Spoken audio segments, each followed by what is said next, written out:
The day Miss Hiccups couldn't stop.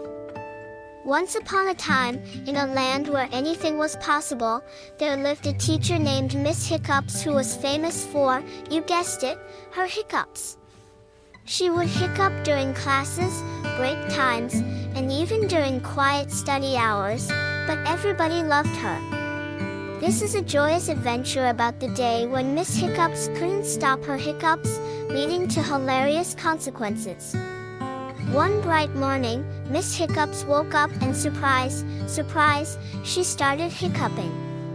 Only this time, she couldn't stop. As she walked to school, her hiccups grew louder and more powerful, shaking the trees and startling the birds. In class, her hiccups were so strong they caused the blackboard to erase itself and papers to flutter around the room. The kids were laughing and squealing with delight, yet concern filled their eyes.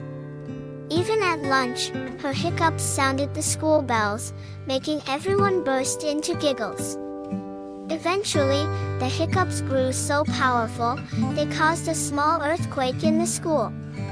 Books tumbled off shelves and everyone had to hold on to their chairs. Her hiccups had taken on a life of their own and everyone was doing their best to stop them.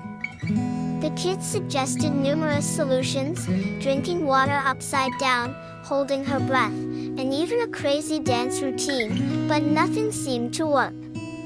The hilarious hiccup remedies were causing more laughter than the hiccups themselves. Finally, little Timmy suggested that they try to scare the hiccups away. All the kids and teachers planned a surprise for Miss Hiccups. They turned off the lights and jumped out at her shouting, "Boo!" To their surprise, Miss Hiccups was startled and her hiccups were gone, but not before she let out one final hiccup that rattled the windows. Everyone cheered and hugged each other. It was a day to remember. Since then, whenever Miss Hiccups started hiccuping, everyone would shout, "Boo!" and burst into fits of laughter again. And Miss Hiccups? She was still our beloved hiccuping teacher, but she took Timmy's advice to heart and always carried a portable "Boo" in her pocket just in case.